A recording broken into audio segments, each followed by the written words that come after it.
Today's topic is thermodynamic equilibrium. You will find this topic in thermodynamics or engineering thermodynamics. This topic is you have to study in first year engineering courses, BTech courses. When we talk about thermodynamic equilibrium, that means we are actually talking about three types of equilibrium. Those equilibrium conditions are mechanical equilibrium, thermal equilibrium, and chemical equilibrium. If all these three kinds of equilibriums are achieved simultaneously for a given system, then we can say that that system is in thermodynamic equilibrium. Now, question is, what is mechanical equilibrium? Say you have a system of particles where net force on any of the particles is zero. Means there is no net force acting on any of the particles of the given system. Then we can say that the system is in mechanical equilibrium. In terms of momentum, we can say that if momentum of any of the particles of the system remains constant, momentum means here linear momentum, remains constant, then the system is in mechanical equilibrium. Or in terms of velocity, we can say that if for the given system, any of the particles of the system has constant velocity, then the system is in mechanical equilibrium.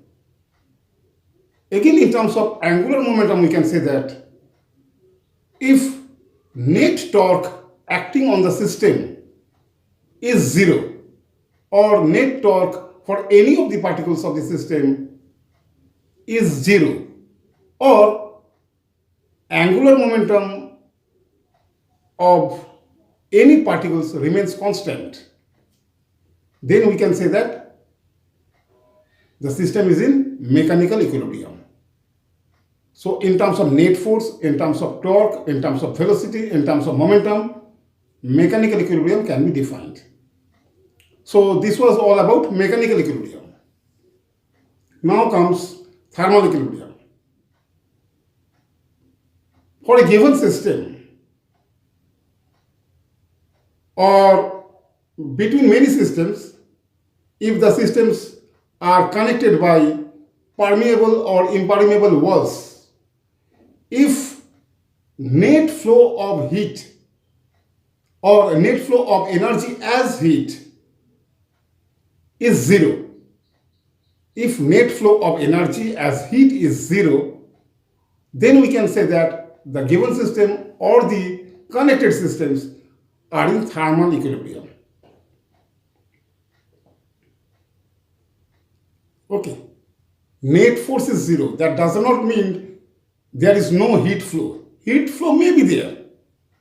Heat flow may be there, but net heat flow must be zero. Say we are talking about two systems connected by a permeable or impermeable wall, just two systems. The rate at which, say this is A and this is B, name of these systems, this is A, this is B. The rate at which A leaves heat is equal to the rate at which B leaves heat. The dissipation of heat from A which goes to B is equal to dissipation of heat of B which goes to system A. Means there is transfer of heat. There is transfer of heat, but the rates are same. Rate of heat flow. Rates of heat flow are same. So net heat flow is zero. So in that case, we can say that the given two systems are in thermal equilibrium. Or for a single system, For a single system, we can define same way. Between any 2 points of the given system, if there is no net heat flow. If between any 2 points of the given system, if there is no net heat flow, then we can say that the system is in thermal equilibrium. Next comes chemical equilibrium. Since we are talking about chemical equilibrium, that means chemical reaction is taking place in the system. For the given system, chemical reaction is taking place. And for chemical reaction, there are reactants and products. There are reactants and products. If the concentrations of the reactants and the products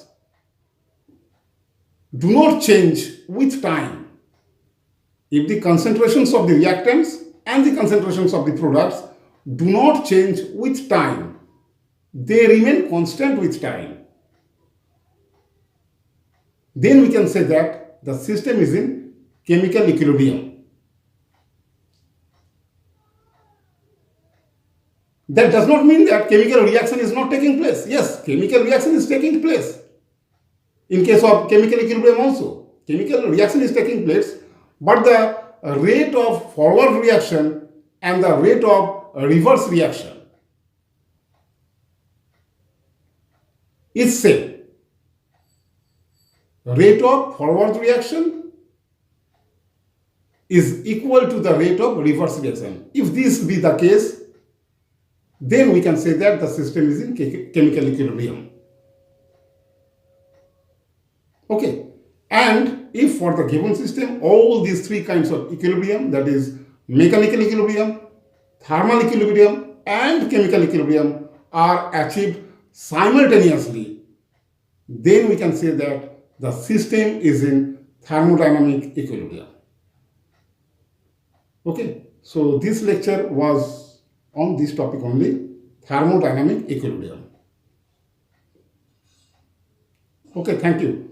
If you have any question regarding this, you can write in the comment box. I will try to answer your questions. Okay, thank you once again.